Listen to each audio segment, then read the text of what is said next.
Throughout all of recorded history, human beings have found ways to destroy one another with increasing efficiency, and sometimes with a cruelty that defies imagination.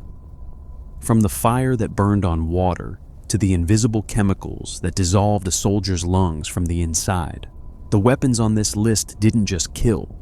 They changed the rules of war, they scarred civilizations, and in some cases, they're still taking lives decades after the last shot was fired. So settle in, and let's walk through the most devastating weapons ever unleashed on human beings. For more than 700 years, the Byzantine Empire guarded a secret so closely that even its own soldiers only knew fragments of the truth. The secret was a weapon, a substance that could be sprayed from the prow of a warship in a continuous jet of fire, a liquid inferno that clung to wood, to sails, to flesh, and perhaps most terrifyingly of all, could not be extinguished by water. In fact, water seemed to make it burn even hotter. They called it many things. The Byzantines themselves referred to it as sea fire or liquid fire. The Arabs who faced it and lived to tell the story called it Roman fire. But to the rest of the world, it became known simply as Greek fire, and for centuries, it was the single most feared weapon on Earth. The origins of Greek fire trace back to roughly 668 AD, during the reign of Emperor Constantine IV. The story goes that a man named Kallinikos, a Greek-speaking refugee who had fled the Arab conquest of Syria, arrived in Constantinople carrying knowledge of an incendiary compound unlike anything the empire had ever seen. Some historians believe Kallinikos was a chemist. Others say he was an architect or an engineer. Regardless of his exact background, what he brought with him would alter the course of history. The Byzantine Empire at that time was weakened and besieged. The rapid expansion of the Islamic Caliphate had swallowed vast swaths of territory that once belonged to the Romans and Byzantines, from North Africa to the Levant, and the Arab fleets had set their sights on the crown jewel itself, Constantinople. If the capital fell, the empire would collapse, and perhaps all of Christian Europe along with it. Kallinikos offered his formula to the emperor, and Byzantine engineers went to work. They designed specialized warships called dromuns, outfitted with a pressurized siphon system mounted on the bow. The mechanism worked something like an ancient flamethrower. The liquid was heated, pressurized, and then expelled through a bronze nozzle in a devastating stream of flame that could reach enemy ships from a considerable distance. The crews who operated these weapons were highly compartmentalized, meaning each man only knew one piece of the process, so that if any of them were captured, no single prisoner could reveal the full recipe or the full method of deployment. The weapon's first great test came during the First Arab Siege of Constantinople, which lasted from 674 to 678 AD. The Arab fleet had been steadily tightening its grip around the city, and the Byzantines were running out of options. Then the fire ship sailed out. What happened next was nothing short of catastrophic for the invading fleet. Contemporary accounts describe Arab sailors leaping from their burning ships, preferring to drown rather than burn alive. One account from a historian named Liutprand of Cremona later described similar scenes from a Byzantine battle in 941 AD, writing that the enemy, seeing the flames, threw themselves in haste from their ships, preferring to be drowned in the water rather than burned alive in the fire. The siege was broken, and Constantinople survived. Decades later, history repeated itself during the Second Arab Siege of 717 to 718 AD, and once again, Greek fire proved decisive. The Arab navy was decimated, and the city endured. Some historians have argued that without Greek fire, Constantinople would have fallen centuries earlier, and the entire trajectory of Western civilization might have been altered. The historian John Julius Norwich wrote that it is impossible to exaggerate the importance of Greek fire in Byzantine history, and he may have been right. What made Greek fire so uniquely terrifying was its behavior. It burned on water. It clung to whatever surface it touched. Attempts to douse it with water only spread the flames. The only substances known to extinguish it were sand, vinegar, and according to some accounts, old urine. The psychological impact alone was devastating. Enemies who had never seen it before were utterly demoralized. Warriors who had charged fearlessly into battle with swords and spears found themselves paralyzed by a weapon they couldn't fight and couldn't understand. The exact recipe for Greek fire has never been confirmed.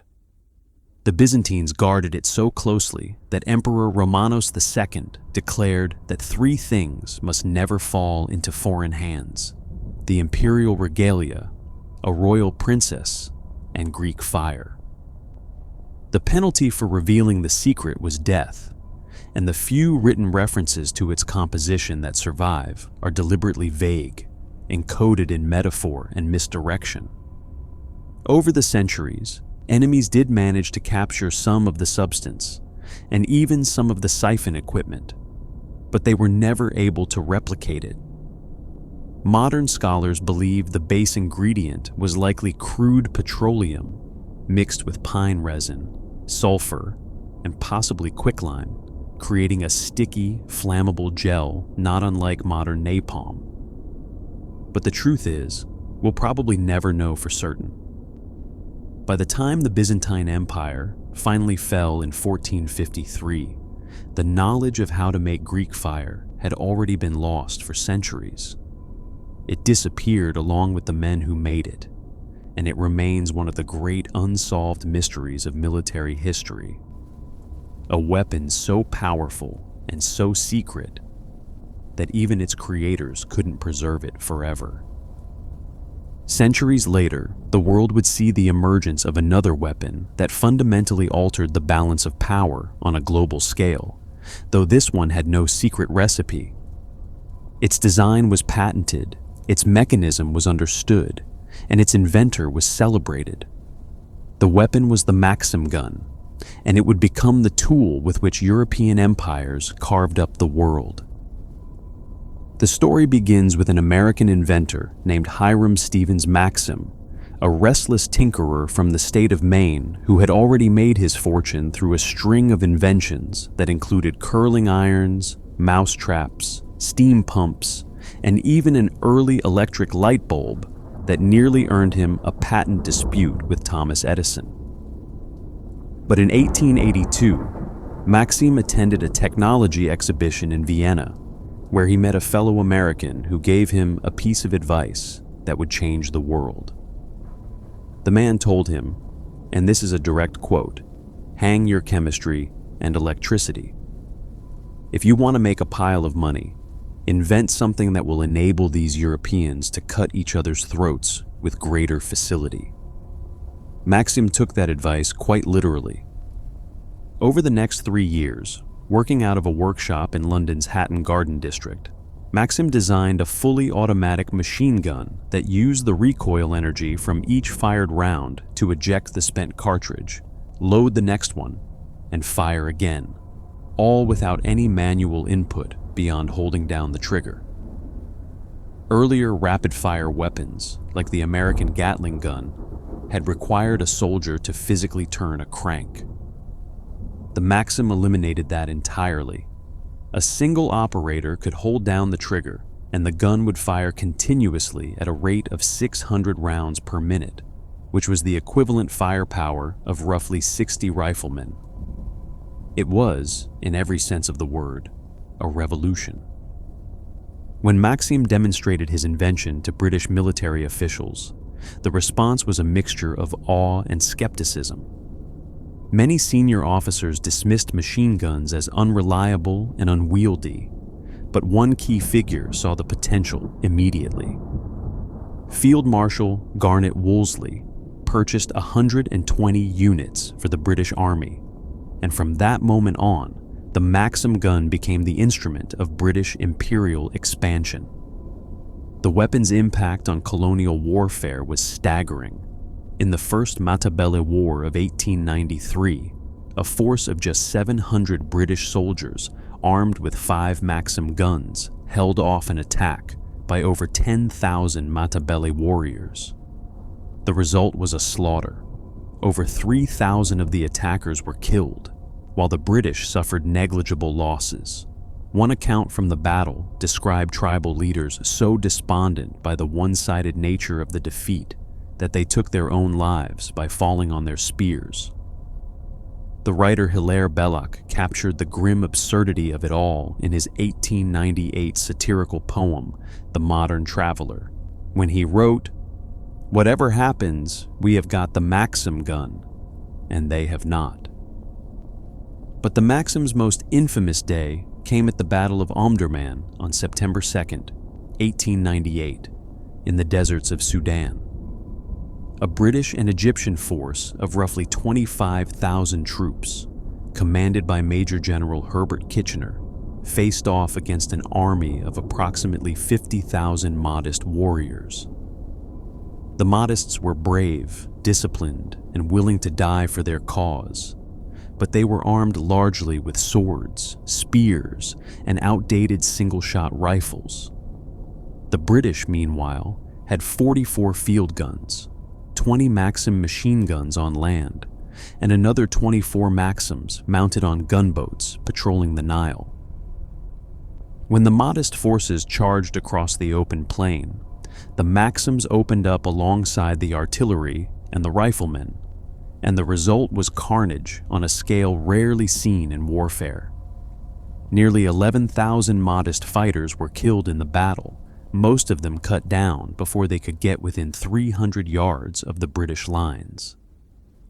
Anglo-Egyptian losses totaled 48 dead.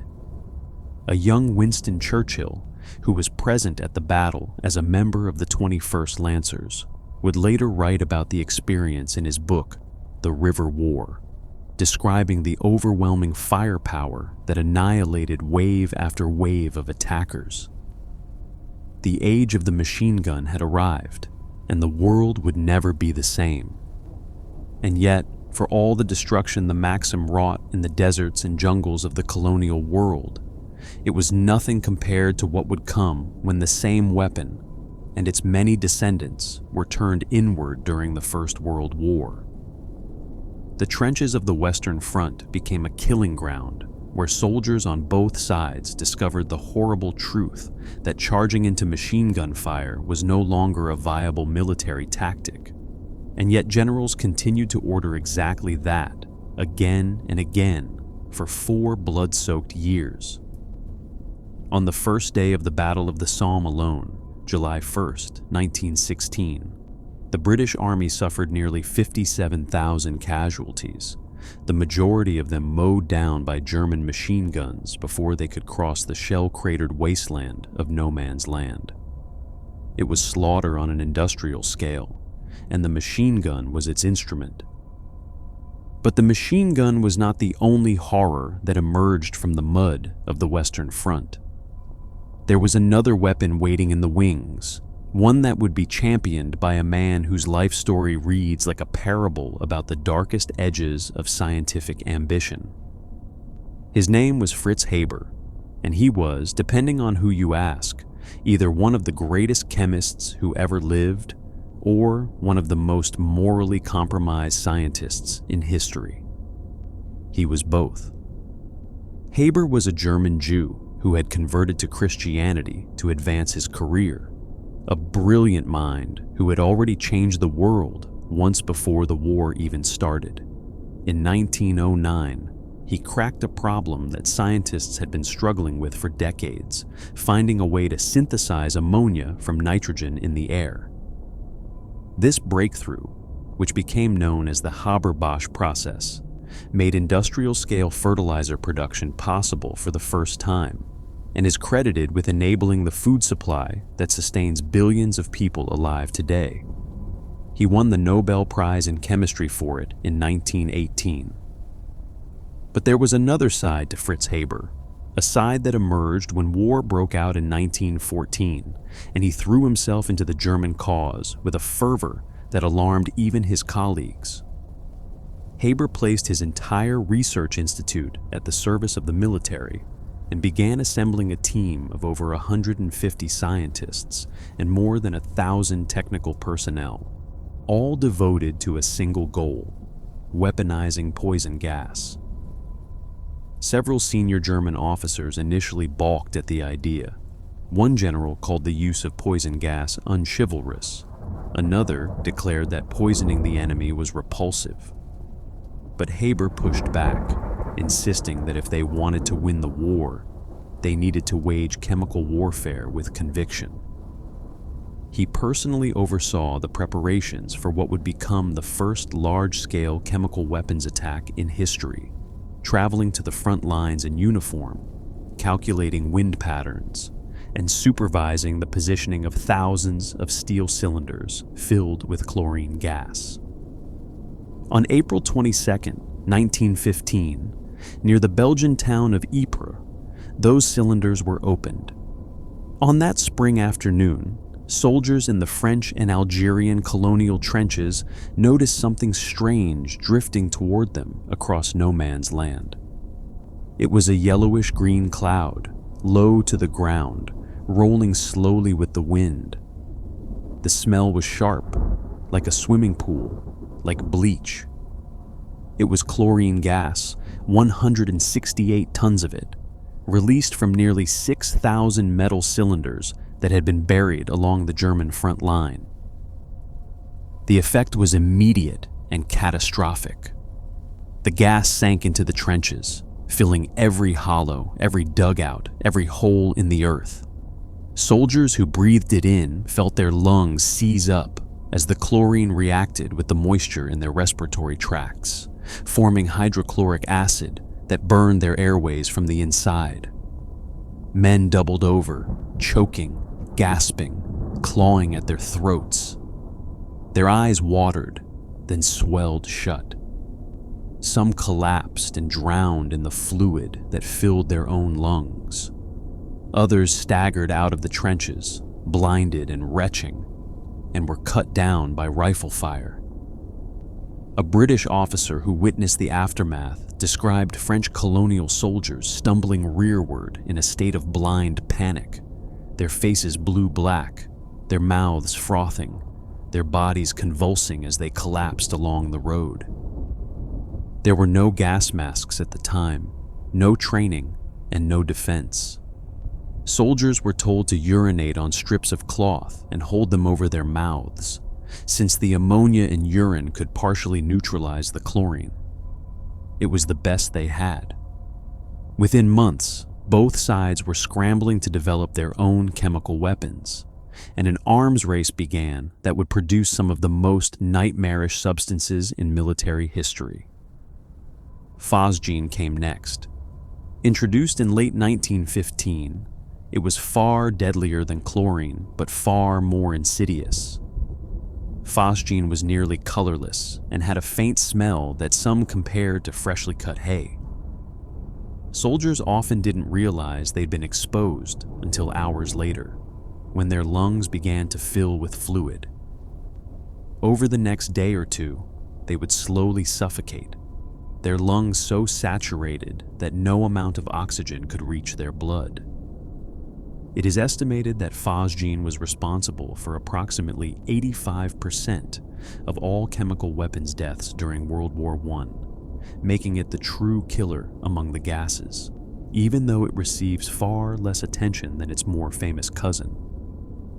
That more famous cousin arrived in the summer of 1917, and its name was mustard gas.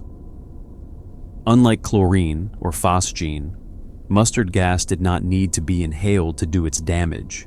It was a vesicant, a blister agent that attacked the skin on contact, seeping through clothing settling into the soil and remaining active for days or even weeks. Soldiers who were exposed didn't notice immediately. The gas was nearly odorless in small concentrations, though in larger doses it gave off a faint smell that some described as garlic or horseradish or dead horses. Hours after exposure, the burning would begin. Eyes would swell, water, and become excruciatingly painful. Many soldiers were temporarily blinded. Skin would blister, forming large, fluid-filled sores that oozed and wept. If inhaled, it attacked the bronchial tubes, stripping away the mucous membranes in a process that was agonizing beyond description.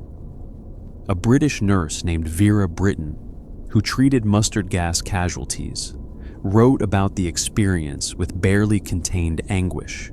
She said, "I wish those people who talk about going on with this war, whatever it costs, could see the soldiers suffering from mustard gas poisoning. Great mustard-colored blisters, blind eyes, all sticky and stuck together, always fighting for breath, voices a mere whisper, saying that their throats are closing and they know they will choke." The mortality rate from mustard gas was relatively low, only around 2 to 3%, but the injuries it caused were devastating and long-lasting. Men who survived often spent months in hospitals, and many carried permanent scars, both physical and psychological. By the end of the war, chemical weapons had caused an estimated 1.3 million casualties, including roughly 90,000 to 100,000 deaths. Hundreds of thousands of veterans would suffer from respiratory problems, blindness, and other ailments for the rest of their lives. The horror of chemical warfare was so profound that in 1925, the Geneva Protocol banned the use of chemical and biological agents in war, though as history would prove again and again, the ban was not always honored. As for Fritz Haber himself, the consequences of his work followed him like a shadow. Just 1 week after the first chlorine attack at Ypres, his wife Clara, who was herself a chemist and one of the first women in Germany to earn a doctorate in chemistry, took his military pistol into the garden of their Berlin home and shot herself. She had publicly condemned his weapons work, calling it a perversion of the ideals of science and a sign of barbarity. Their 13-year-old son, Hermann, found his mother dying in the garden. Haber left for the Eastern Front the following morning to supervise another gas attack against Russian troops. He barely paused. After the war, the Allies initially named Haber a war criminal and sought his extradition. He fled to Switzerland before the charges were quietly dropped. He was then awarded the Nobel Prize, a decision that drew fierce criticism from scientists around the world, including Albert Einstein. In his later years, Haber's institute developed a cyanide-based pesticide called Zyklon A, which was later refined by others into Zyklon B, the very gas the Nazis used to murder more than 1 million Jews in the gas chambers of the Holocaust. Several of Haber's own relatives, including members of his extended family, perished in those same camps. After Hitler's rise to power in 1933, Haber, despite his conversion and his patriotism, was labeled a Jew and forced out of his position. He died the following year in a hotel in Switzerland, broken and alone, on his way to what he hoped would be a new life in Palestine. 2 of his children would later take their own lives. The father of chemical warfare, the man who fed billions and poisoned thousands, had become the embodiment of a question that science still struggles to answer. What happens when brilliance is untethered from conscience? As the world emerged from the wreckage of the First World War, the very scientists who had helped develop those chemical agents turned their attention toward new forms of destruction. And in the laboratories and proving grounds of the next great conflict, they would create something that combined the horror of gas with the destructive power of fire, a weapon that would come to define the brutality of modern warfare in the public imagination. That weapon was napalm, and its story begins not on a battlefield, but on a soccer field at Harvard University. On July 4th, 1942, a team of chemists led by a Harvard professor named Louis Fieser conducted the first successful test of a new incendiary compound on the university's athletic grounds. The substance was a thick, sticky gel made by mixing naphthenic acid and palmitic acid, which is where the name napalm comes from, with gasoline. The result was a compound that burned at temperatures between 800 and 1200 degrees Celsius, clung to whatever it touched, and was nearly impossible to extinguish with water. Where ordinary gasoline would splash and burn out quickly, napalm stuck to surfaces and burned for minutes on end, spreading fire across wide areas and generating temperatures hot enough to melt steel. The military immediately recognized its potential. During the final months of World War II, napalm was used with devastating effect against Japanese fortifications on Saipan, Iwo Jima, and Okinawa, where deeply entrenched defenders refused to surrender. Flamethrowers loaded with napalm could reach into bunkers, caves, and tunnels where conventional weapons couldn't penetrate. Soldiers who survived these encounters described watching enemy fighters emerge from their positions engulfed in flames, some running, some screaming, some falling silently. One American veteran described watching a Japanese soldier turn into a torch and admitted that his comrades cheered, then added, "Whatever the justification, we had become savages too." But napalm's true destructive potential was realized not in the island battles of the Pacific, but in the skies above the Korean Peninsula, where it earned the grim title of the #1 weapon of the Korean War. United Nations forces, led by the United States, dropped napalm in massive quantities to destroy enemy positions, infrastructure, and supply lines. On an average productive day, according to an 8th Army chemical officer, UN pilots consumed approximately 260,000 liters of napalm. British Prime Minister Winston Churchill privately called the use of napalm in Korea very cruel, and noted that forces were splashing it all over the civilian population, though he never said so publicly. But napalm's most lasting and horrifying legacy was written in the jungles and villages of Vietnam.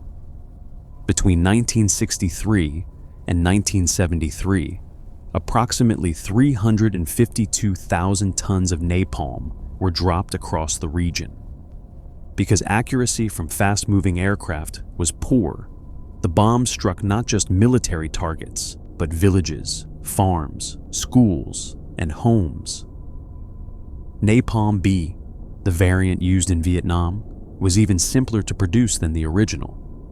It was made from gasoline, benzene, and polystyrene, mixed together in what one description called bathtub chemistry. The Dow Chemical Company manufactured it for the Pentagon, and in doing so became one of the most despised corporations in America.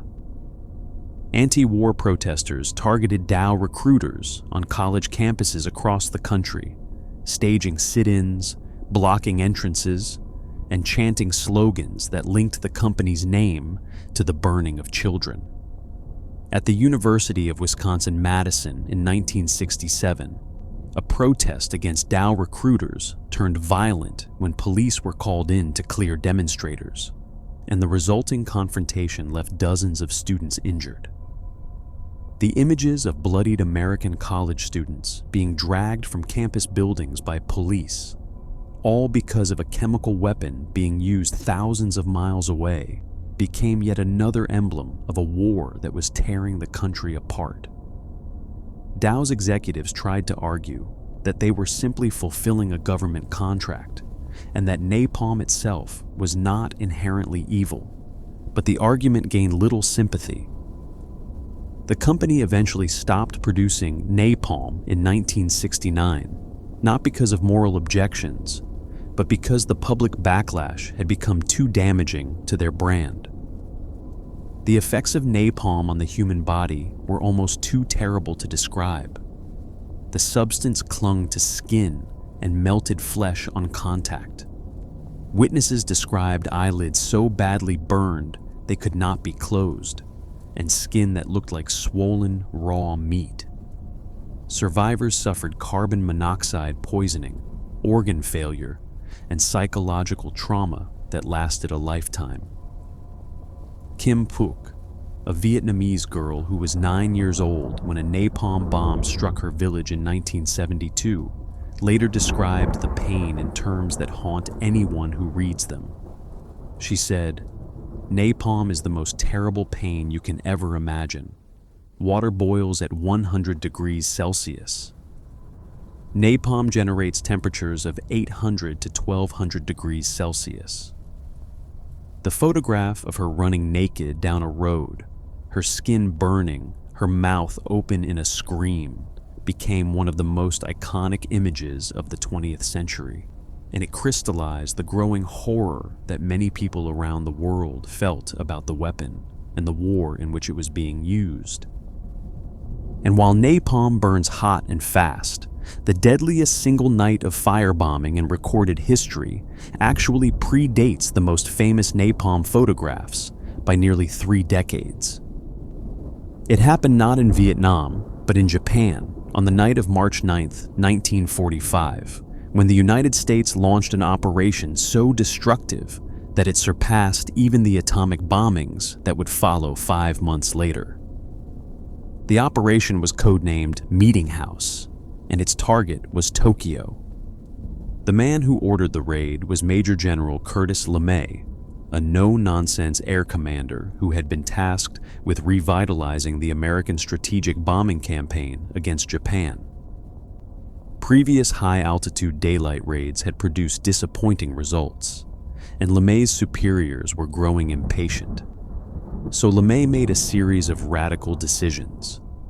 He ordered his bombers to fly at night instead of during the day. He told them to drop down from 30,000 feet to just 500 feet above the ground, far lower than standard bombing altitude.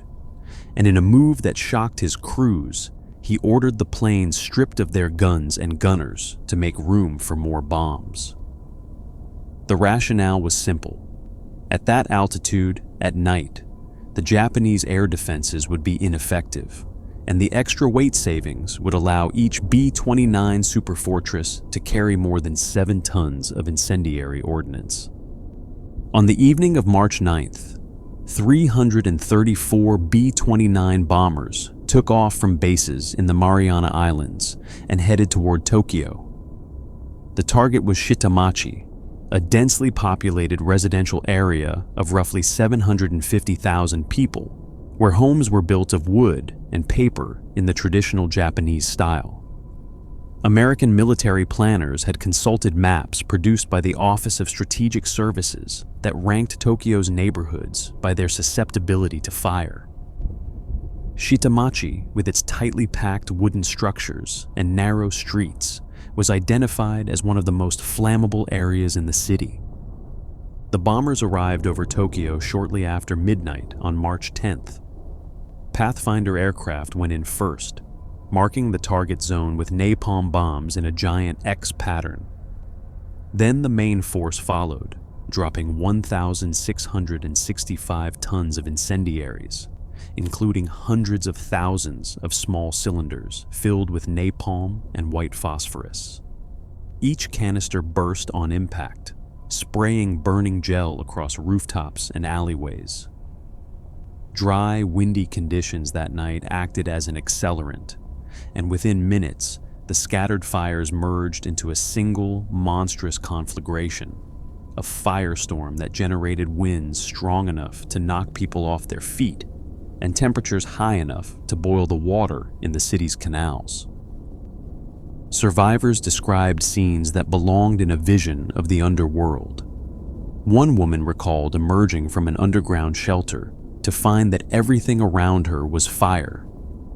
She said burning clothing, straw mats, and debris were blowing down the road like a flowing river of fire.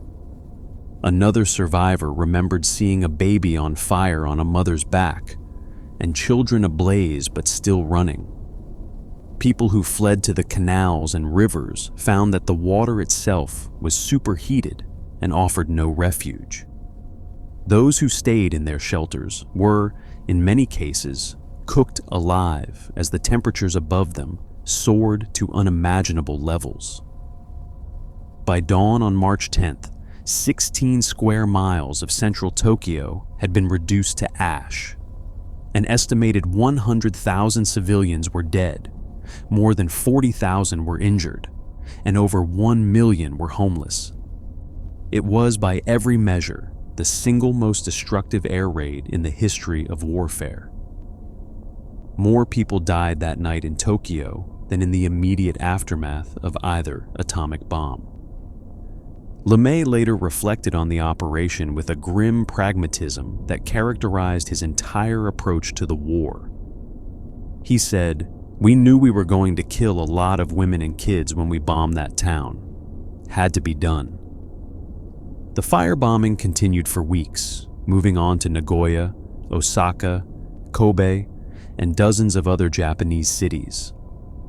By the end of the war, an estimated 300,000 to 330,000 Japanese civilians had been killed in incendiary raids, and 40% of Japan's urban areas had been destroyed.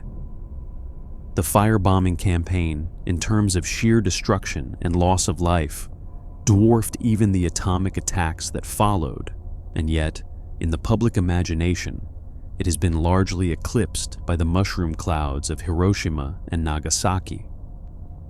Those mushroom clouds rose on August 6th and August 9th, 1945, and when they did, the world changed in a way that could never be undone. The story of the atomic bomb is one that nearly everyone has heard in some form, but the scale of what happened on those 2 days, and the long, slow suffering that followed, is something that can never be fully grasped through statistics alone. The bomb that fell on Hiroshima at 8:15 in the morning of August 6th was called Little Boy, and it carried the explosive equivalent of 15,000 tons of TNT. It detonated at roughly 1,900 feet above the city center, and in the fraction of a second that followed, Hiroshima essentially ceased to exist. The explosion generated a fireball with a surface temperature of several thousand degrees Celsius. Everything within a 1-mile radius of the blast was annihilated. Buildings, trees, vehicles, and human beings simply disappeared, vaporized by the heat, or crushed by the shockwave that followed. 70% of the city's structures were destroyed, and in the aftermath, investigators found something that remains one of the most haunting images in the history of warfare: human shadows burned into stone.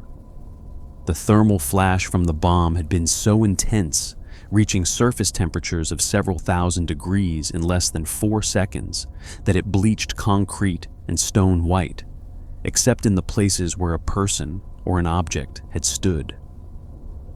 Those objects absorbed the heat, shielding the surface behind them and leaving behind a dark silhouette. Throughout Hiroshima, these nuclear shadows appeared on walls, bridges, and sidewalks, the ghostly outlines of people who had been standing, sitting, or walking at the moment of detonation. Perhaps the most famous of these is the shadow found on the stone steps at the entrance of the Sumitomo Bank, just 260 meters from the hypocenter. Someone had been sitting on those steps that morning, waiting for the bank to open. They never made it inside.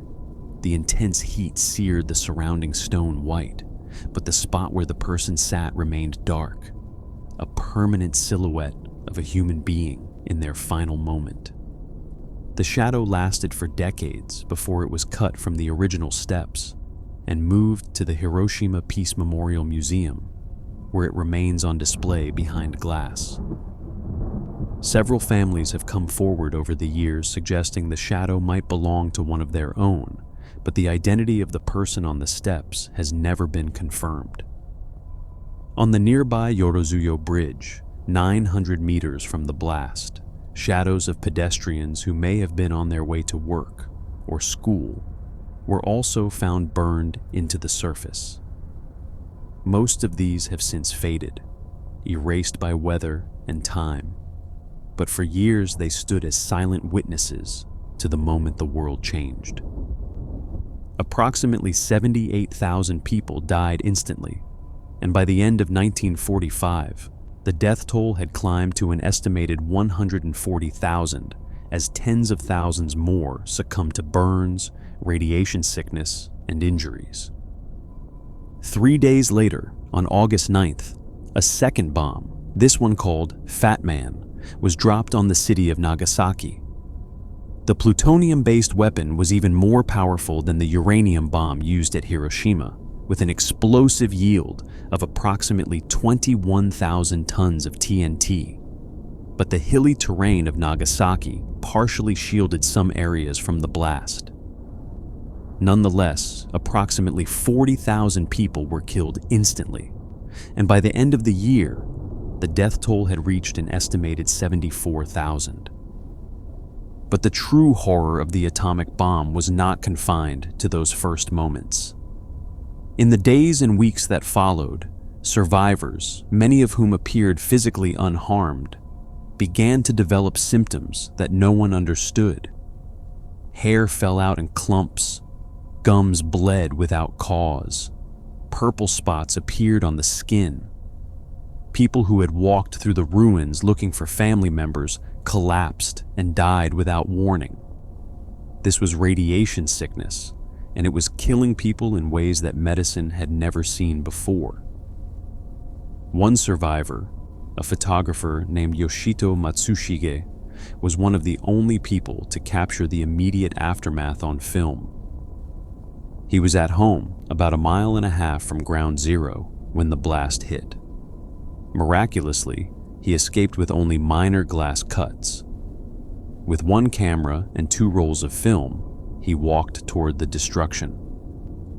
Near the Miyuki Bridge, about 1.5 miles from the hypocenter, he found groups of junior high school girls who had been mobilized for building evacuation work and were outside when the bomb fell. He later described what he saw in words that still carry the weight of that moment. He said the blisters were starting to burst open and their skin hung down like rugs, and that some of the children even had burns on the soles of their feet because they had lost their shoes and run barefoot through the burning fire. He raised his camera to take a photograph, but found that he could not press the shutter because the sight was so pathetic. Of the 24 exposures on his 2 rolls of film, Matsushige managed to take only 7 photographs that day, and of those, only 5 were developable. He processed them 20 days later, at night, using a radioactive stream to rinse the prints. Those 5 images remain among the only photographic evidence of what Hiroshima looked like in the first hours after the bomb. The survivors came to be known as hibakusha, a Japanese word meaning bomb-affected people. Their suffering extended far beyond the physical. 5 to 6 years after the bombings, the incidence of leukemia began to rise dramatically among survivors. After about a decade, they started developing thyroid, breast, lung, and other cancers at rates far above normal. Studies following approximately 200,000 survivors have continued for decades and have documented elevated rates of cancer, cardiovascular disease, and other conditions linked to radiation exposure. Children who were exposed in the womb showed increased rates of small head size, mental disability, and impaired physical growth. And then there was the social suffering. In post-war Japan, hibakusha were treated as outcasts. Neighbors regarded them as if they were carriers of a contagious disease. Many were rejected from marriage because prospective families didn't want what they perceived as tainted blood in their lineage. Some hibakusha hid their status for decades, terrified of the stigma. One survivor recalled that her grandmother, who had witnessed the bombing, repeated the same phrase every day until she died. She would say, "How cruel, how so very cruel, if only it were not for the bomb." Today, the number of recognized hibakusha has fallen below 100,000 for the first time, and these aging survivors, most of them in their 80s and 90s, continue to tell their stories with the hope that no one else will ever have to live through what they endured. While the atomic bomb's devastation was concentrated in two terrible moments, another weapon used during the same conflict in Vietnam inflicted its damage slowly, silently, and across generations. It was not a bomb or a bullet.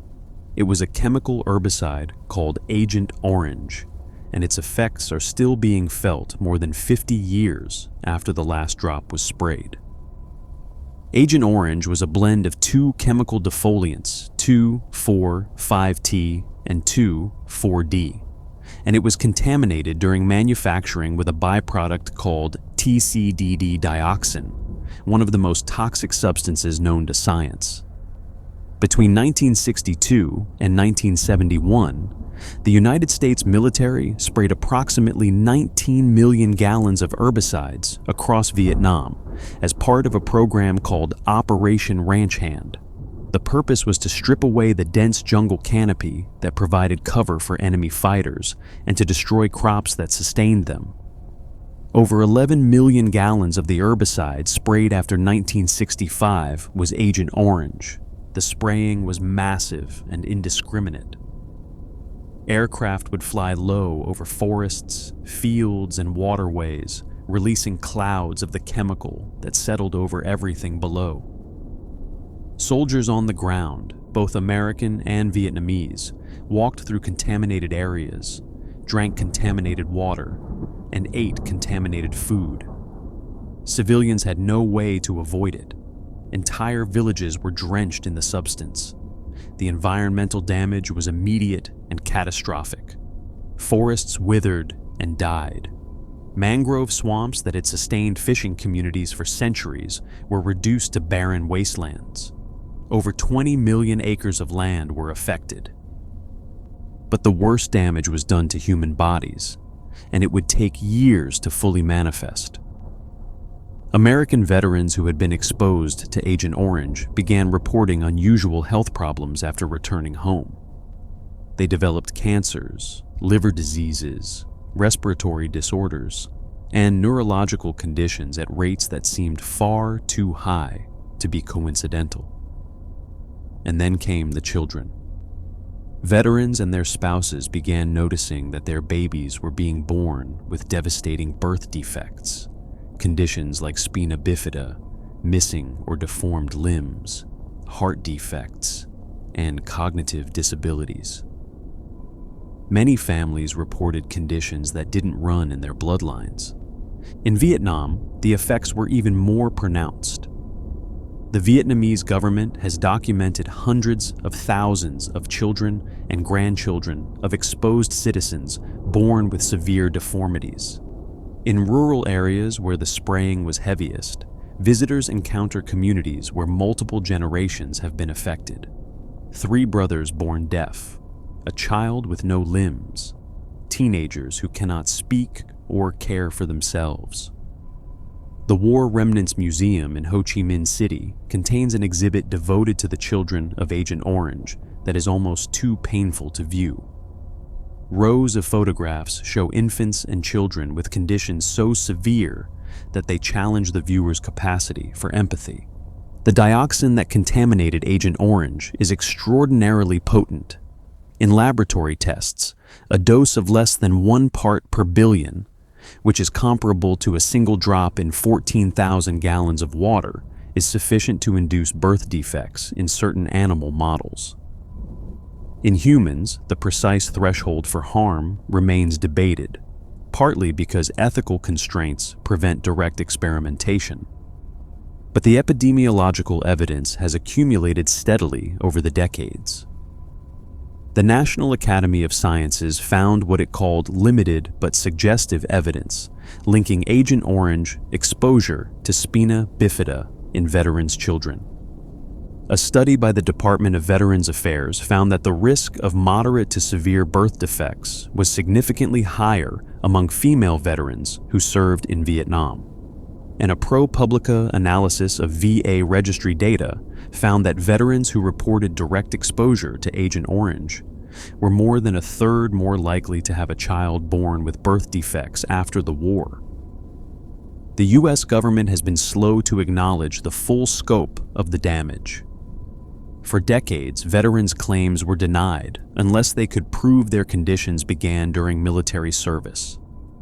It took until 2009 for the United States to officially sign the international protocol restricting the use of napalm, and the full extent of Agent Orange's generational legacy remains a subject of fierce scientific and political debate. Meanwhile, in the villages of central and southern Vietnam, the children keep being born, and the dioxin remains in the soil, a silent weapon that refuses to die. And if Agent Orange represents a weapon whose damage is measured in generations, then the cluster bomb is perhaps the ultimate expression of a weapon whose cruelty extends indefinitely through time. To understand why, you have to travel to a small, landlocked nation in Southeast Asia, roughly twice the size of Pennsylvania, where a covert American bombing campaign turned the Earth itself into a minefield that has been killing people for more than 50 years. The country is Laos, and what happened there between 1964 and 1973 is one of the least known and most devastating chapters of the Cold War. While the world's attention was focused on the conflict in neighboring Vietnam, the CIA was conducting a secret war in Laos, bombing the country's countryside to disrupt North Vietnamese supply lines along the Ho Chi Minh Trail, and to support the Royal Lao government against communist insurgents. The bombing was never disclosed to Congress or the American public. Successive presidents denied any military involvement. And yet, over the course of 9 years, American aircraft flew more than 580,000 bombing runs over Laos, dropping approximately 2 million tons of ordnance, which was more than was dropped on Germany during the entirety of World War II. To this day, Laos remains the most heavily bombed country per capita in the history of the world. Among the most destructive of the weapons used were cluster bombs, which are designed to split open in midair and scatter dozens or hundreds of smaller submunitions, called bomblets, across a wide area. Each bomblet is roughly the size of a tennis ball or a soup can, and when they function as intended, they detonate just before hitting the ground, spraying shrapnel over a large radius. The problem is that they frequently don't function as intended. An estimated 30% of the bomblets dropped on Laos, roughly 80 million individual submunitions, failed to explode on impact. They fell to the ground intact and burrowed into the soil, where they have remained ever since, live and lethal, waiting for the slightest disturbance to trigger them. These dormant bomblets are designed to detonate with very little pressure. A farmer's shovel striking one in a rice paddy, a child picking one up, mistaking the brightly colored canister for a toy, floodwaters shifting the soil and exposing one to the surface. Since the bombing ended, more than 20,000 Laotian civilians have been killed or injured by unexploded ordnance, and 40% of the victims have been children. Even today, approximately 40 new casualties occur each year. The bomblets come in different shapes and sizes, but many of them are small, round, and brightly colored, some of them painted yellow or orange, which makes them irresistible to children who find them in fields and forests. Locals call them bommies, and for a child in rural Laos, learning to recognize one is not a matter of curiosity, but of survival. Schools teach a bommy song that helps children identify the different shapes and markings of unexploded cluster munitions, because in a country where the ground itself is poisoned with dormant explosives, that knowledge is as essential as learning to read or count.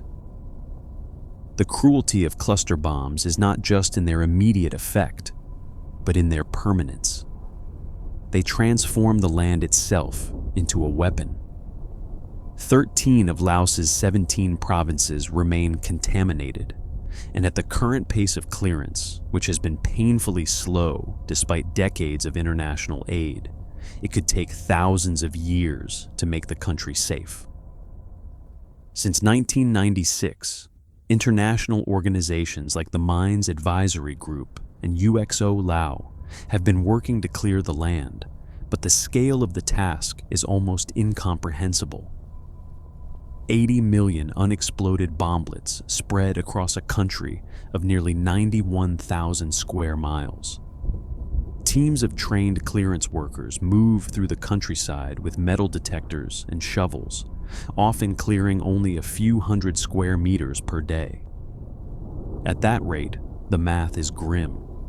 Families who know their land is contaminated with bombs often have no choice but to farm it anyway, because they cannot afford to move or purchase safer land.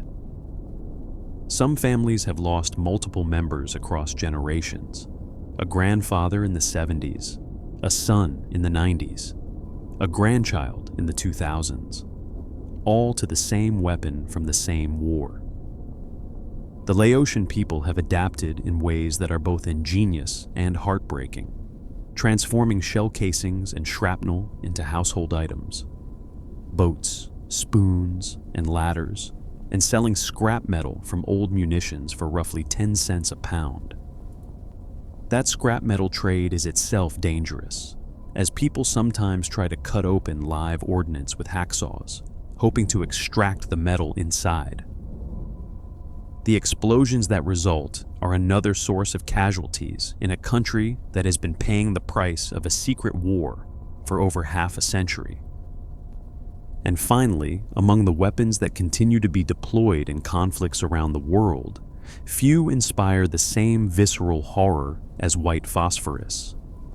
It is a substance that exists in a gray area of international law, a weapon that militaries insist is primarily used for illumination and smoke screening, but whose incendiary effects on human beings are so severe that humanitarian organizations have been calling for its restriction for decades. White phosphorus is a waxy, pale yellow substance that ignites spontaneously when exposed to air. When used in munitions, it burns at temperatures exceeding 1,300 degrees Celsius, producing an intensely bright flame and a thick, white smoke. The military applications are straightforward.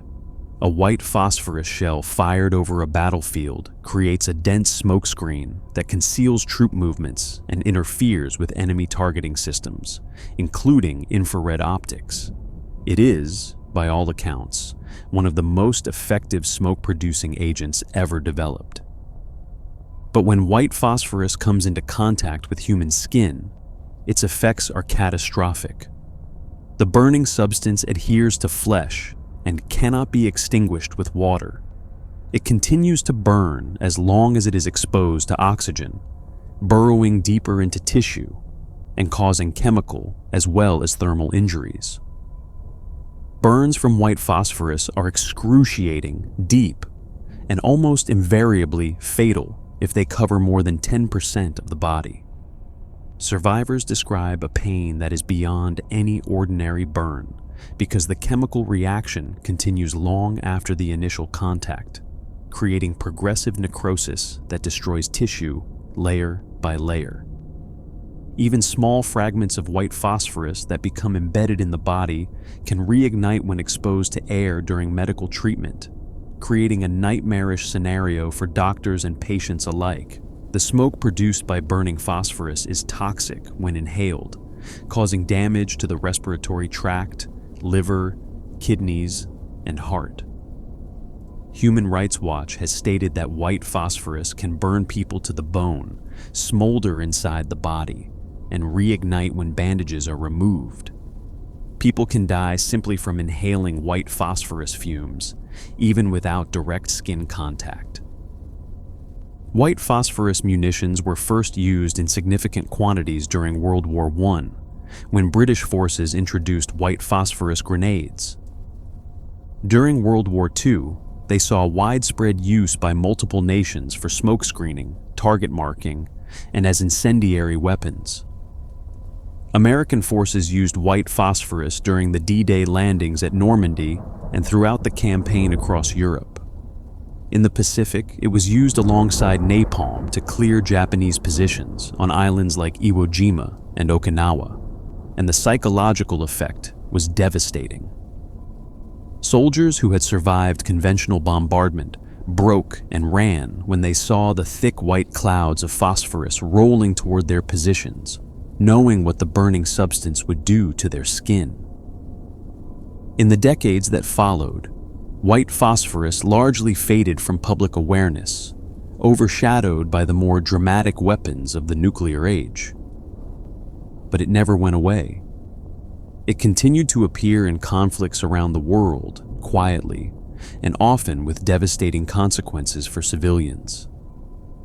The weapon returned to international headlines during the Second Battle of Fallujah in Iraq in November 2004, when U.S. forces acknowledged using what they called shake and bake missions, combining white phosphorus with high explosives to flush insurgents from fortified positions.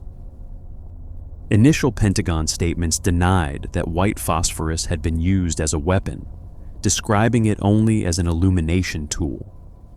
But a 2005 article in a U.S. Army publication, Field Artillery Magazine, described how white phosphorus had been fired into insurgent positions with the explicit intent to burn them out. The contradiction between official statements and the military's own documentation created a firestorm of controversy. Photographs from Fallujah showed bodies with unusual burn patterns, skin melted or charred, while clothing appeared relatively intact, a signature consistent with chemical burns from white phosphorus rather than conventional explosives. The weapon has also been documented in the conflicts in Gaza and Lebanon, where human rights organizations have reported its use in or near densely populated civilian areas. The legal status of white phosphorus is complicated. It is not classified as a chemical weapon under the Chemical Weapons Convention because it acts through heat and flame rather than toxicity. Protocol 3 of the Convention on Certain Conventional Weapons restricts the use of incendiary weapons against civilians, but because white phosphorus is categorized as a multi-purpose munition with legitimate uses for smoke and illumination, it falls into a legal gray zone that many governments have exploited. Human Rights Watch and other organizations have called for closing this loophole, arguing that the incendiary effects of white phosphorus are the same regardless of the stated intent behind its use. What makes white phosphorus particularly disturbing in the modern context is the fact that, unlike many of the weapons on this list, it is not a relic of history. It is actively manufactured, actively stockpiled, and actively deployed in conflicts happening right now in the 21st century. Civilian populations in multiple countries continue to suffer its effects, and the burns, the respiratory damage, the organ failure, and the trauma that follow a white phosphorus attack are no different today than they were a century ago. Throughout this look at some of the most devastating weapons in human history, a common thread emerges. Each weapon was developed with the promise of ending conflicts faster, of providing a decisive advantage, of saving lives on one side of the equation. And each one, without exception, left behind a legacy of suffering that extended far beyond the battlefield, touching civilians, children, and generations yet unborn. From the liquid fire of the ancient world to the chemical clouds of the trenches, from the mushroom cloud over Hiroshima to the dormant bomblets buried in the soil of Laos. These weapons remind us that the capacity for destruction has always outpaced our capacity for restraint. If you found this discussion thought-provoking, please consider leaving a like and subscribing to the channel. Your support makes these deep dives possible, and it means more than you know. Until next time, take care of yourself and sleep well.